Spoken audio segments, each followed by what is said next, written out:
কোন জায়গায় খুঁজি নাই, সব জায়গায় খুঁজছি, কোনোখানেই তো পাইলাম না। সবাই কইতেছে ও নাকি ইচ্ছা করে মুন্নার সাথে ভাইগা গেছে।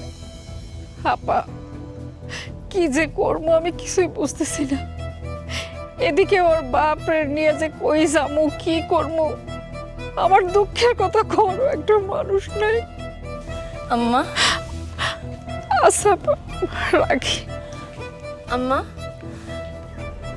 আম্মা, তুমি কাইন্দ না তো আম্মা। আমার না বিশ্বাস হইতেছে না যে আপা ওই মুন্নার লাগে পালাই গেছে। তোর বিশ্বাসের অবিশ্বাসে তো কিছুই যায় আসে না রে মা। তোর বাচ্চাটার জন্য যারা হুমকি ছিল তারা তো জেলে। ভাবছিলাম একটু বুকটা ভইরা নিঃশ্বাস নেব, কিন্তু তারও কোনো উপায় নাই। সুমির কোনো খোঁজ খবর নাই। আম্মা, চোখের পানিটা মুছো আম্মা, তুমি আর কাইন্দ না। আমার এখনো বিশ্বাস হইতেছে না যে আপা এই কাজটা করছে।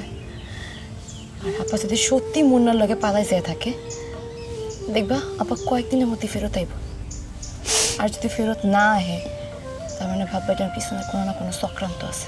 চাচি, হ্যাঁ চাচি, এই যে চাচি এই জায়গায়। আরে আপনারা আমাকে বাড়িতে কি মনে করাইলেন? সুরভি, এতদিন এই গ্রামের মানুষ লতিফ চেয়ারম্যান আর ইস্কন্দর মির্জা এই দুজনের জন্য অতিষ্ঠ ছিল। তোমার সাহসিকতায় আমরা মুক্ত হয়েছি। কিন্তু অগত টাকা আছে ভাই, দুদিন পরে সে টাকা দিয়ে ঠিকই বাইরে যাব। আসুক, গ্রামের লোকজন সচেতন, ভয় পাইও না। সেই জন্য তোমরা সবাই আমার মেয়েরে মালা দিতে আসছো। হসাসি, এই গ্রামে সুরভির মতো সাহসী আত্মবিশ্বাস মাইয়া 100 বছর আর কেউ ছিল কিনা আমার জানা নাই। তাই আমরা ফুলের মালা দিয়া সুরভির সাহসিকতার শুভেচ্ছা জানাতে আইছি।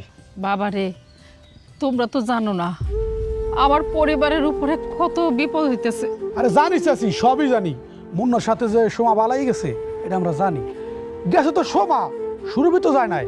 একজন খারাপ কাজ করবো এই জন্য আর একজন ভালো মানুষের আমরা পুরস্কার দেবো না, এটা তো বুদ্ধিমানের কাজ না চাচি। দেখছো আম্মা, যে গ্রামের মানুষজন একদিন আমাকে সবাই সমাজবন্দি করছিল, তারা আজকে ফুলের মালা নিয়ে আসছে এই ফুলের মালা দিয়ে আমার শুভেচ্ছা দেওয়ার জন্য। এই জন্য তো আম্মা আমি তোমারে কইতাম আমি মইরা যাবো, তারপরে এই গ্রাম ছেড়ে কোথাও যাবো না। আজকে যদি তোর বোন বাড়িতে থাকতো কত খুশি হইতো, দেখতো যে গ্রামের মানুষ তোরে কত ভালোবাসে। ওর কিশোরী বোনকে ফুলের মালা দিতে হয়েছে। আপনাদের এই ফুলের মালা আমি গ্রহণ করলাম, কিন্তু এটা আমি এখন গলায় পরবো না। যেদিন আমি কিশোরী মায়ের অধিকার পাবো, আমার বাচ্চা তার বাপের অধিকার পাবে, আমার বোন বাড়িতে ফিরে আইব, আমার অসুস্থ বাপ সুস্থ হয়ে বাড়িতে আইব, সেই দিন আমি এই মালা আমার গলায় পরবো, তার আগে না।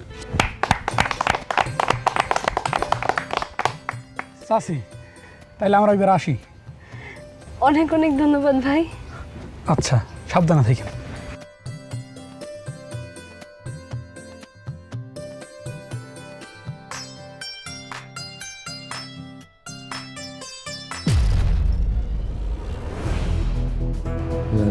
লালাজার ছোট্ট তিল, তার সাথে হবে যে আমারই মিল।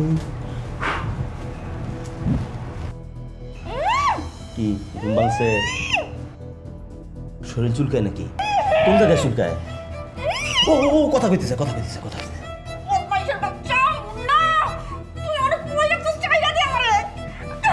রে আমার বদমাইশ করিস না, আমি তো তোরে বাঁচাই দিছি। তোর তো আরো থ্যাঙ্কস দেওয়া উচিত। তোর তো উচিত ঈশ্বরের কাছে ডেকে একটা চুমা দেওয়া। আমার বাড়িতে যাইতে তেমন না, তুই আমার কোন জায়গায় রাখছস? আমি আমার বুকের ভিতরে, কলজের ভিতরে খাঁচার মধ্যে রাখছি। তুমি চিনবে না আশপাশে। বাড়ি যে কি করবি? তোর যার সাথে বিয়ে হওয়ার কথা ছিল রইস, সে ধরা খাইছে, এখন সে জেলে। কি কস? জেলখানায় কেন? তোর যে পাকনা বইন সুরভি তারে ধরাই দিছে। রইস ধরা গেছে তাতে সমস্যা না, সমস্যাটা হইলো লগ ইস্কান্দার কাকা আর লতিফ চেয়ারম্যানও ধরা গেছে। আমি তোর কথা বিশ্বাস করি না, তুই আমার বাড়ি যাইতে দে। দিন না, তোরে আমি এত তাড়াতাড়ি বাড়ি যাইতে দিতে পারি না। না, আল্লাহ দোয়াই লাগে, তুই আমাকে যাইতে দে, আমার বাড়িতে যাইতে দে। তোর কি মনে হয় আমি তোরে বাড়ি যাইতে দেওয়ার লেগে দইরে আনছি? তোর এমনি এমনি আনছি? আমি একটা সিগন্যালের অপেক্ষায় আছি। ইস্কান্দার চাচা বুদ্ধি করছে তোরে জিম্মি কইরা লতিফ চেয়ারম্যান তোর ছোট বোনের লগে তার বিয়ে দিবে। সুরভির লগে ইস্কান্দার চাচার বিয়ে হওয়ার পরে তোরে সারমো। তবে হতাশ হওয়ার কিছু নাই, তারপর পরে তোর আমার বিবাহ, সেদিন তোর মুক্তি। না, তোর কিন্তু শাস্তি হইব, খুব ভয়ানক শাস্তি হইব। তুই মনে রাখিস, আমরা সহ্য করবো না। তুই বেশি কথা কস, একদম চুপ কইরা এখানে চুপচাপ বইয়া থাক, মরা মাছের মতো থাকবি। কিলো মতিন, তুই দাঁত কেলাইতেছিস কেন? ওমান ভাই বাজারে যাও। বাজারে যাই? এখন বাজার যাওয়ার সময় নাকি? বাজারে যেয়ে কি করবি? ভাই ক্ষুধা লাগছে না, কিছু খাইয়ে আসি। তুই না একটু আগে খাইলি? ভাই খাইছি তো, সেটা মেলা ফোন আগে। কতক্ষণ আগে খাইছিস? ভাই ভাই ধরেন 20 মিনিট। 20 মিনিট আগে মেলা আগে? তোর এটা কি পেট না গাবলা? যা যা সবই নেয়। ভাই আবার খিদা লাগছে। আবার কি সমানে যে খাইতে দিছি খাবার কই? ভাই ওটা তো আমি খেয়ে নিচ্ছি। ওরে মতিন রে, তোরে নিয়ে যে কি বিপদে আছি আমি। যার খাওয়ার দরকার সে না খায়, যায় এটা দরকার নেই এটাই খায়। চল বাজারে যাই, তোর ওই গাবলা আমি ভরাই আনি আর সময়ের জন্য কিছু নিয়ে আসি। আয়।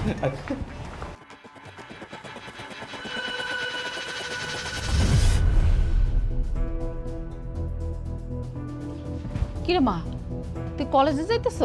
ও আম্মা, সামনে পরীক্ষা তো, তাই স্যার কইছে একটু কলেজে যাইতে, হাজিরা দিতে।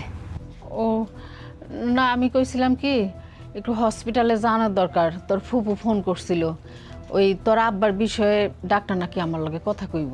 তুমি তো আমার আগে বলো নাই আম্মা। আচ্ছা ঠিক আছে, তুমি তাহলে হসপিটালে যাও, বাবু তো ঘুমাইতেছে, আমি আজকে কলেজ না যাই। না না, তুই যা কলেজে, অসুবিধা নাই। আমি দুপুরে গেলেও সমস্যা নাই, ডাক্তার তো বিকালে বসে। তুই যা। আম্মা, আব্বা কবে ফিরবো? আমার না বাড়ি ছাড়া খুব একা একা লাগে আম্মা।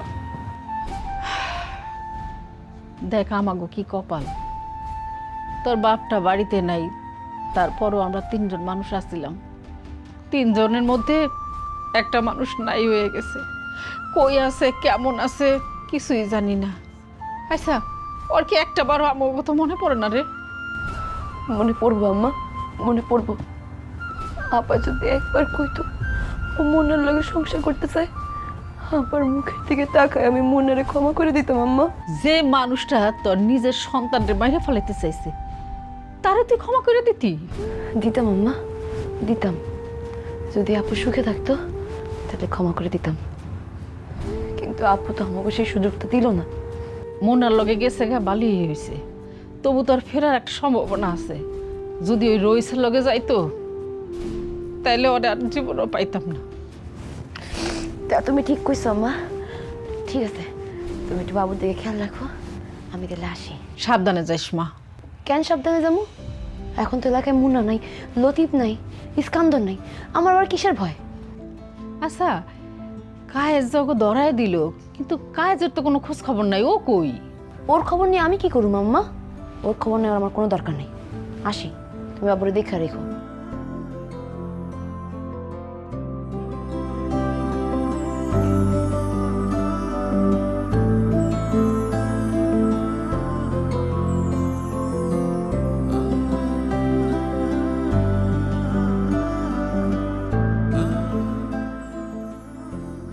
সুলভি,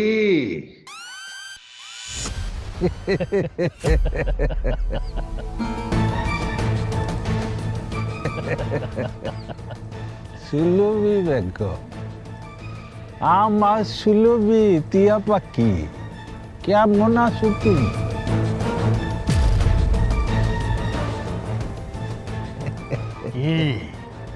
কি মনে হইতাছে?